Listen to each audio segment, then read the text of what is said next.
God woon oral. Marmaris lê soos 'n juweeltjie in 'n fjord. Die heuwels is dig bebos met denne, die water is turkoos mooi, so helder dat jy die bodem kan sien by plekke. Die klein kasteel op die rots het eeue se geskiedenis in sy mure, en die kronkelende straatjies van die ou stad nooi ons om te verdwaal. Daar's 'n legende dat Suleiman die Pragtige, toe hy die kasteel nie na sy sin gevind het, uitgeskreeu het, hang die argitek. En dis wat Marmaris beteken.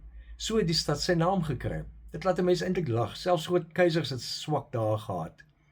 Ons lees in Psalm 84 vers 2. Hoe lief het ek die woning, Here, die Almagtige. Maar Psalm 84 is nie 'n lied oor geboue nie, dis 'n lied oor God se teenwoordigheid. So die psalmis hunker na God se huis nie vanweë die argitektuur nie, maar vanweë die woning van God self. Waar God is, wil ek wees, is sy wens. Ons in ook. Miskien is dit juis wat hierdie toer vir ons doen. Dit herinner ons, heilige plekke is nie net kerke nie.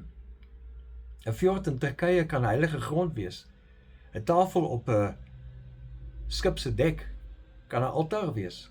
'n Gesprek tussen toergenote oor koue drankie of oor 'n eettafel kan 'n erediens wees. God woon nie net in geboue nie. Hy woon oral waar mense hom soek. So dis ons gebed vandag. Here, U woning is oral waar U teenwoordig is. Laat ons U vandag soek, in die pragtige, in die eenvoudige, in mekaar. Amen. Môre het ons 'n vol dag op see, waar ons gaan rus en raai en net gaan wees. Leef geïnspireerd.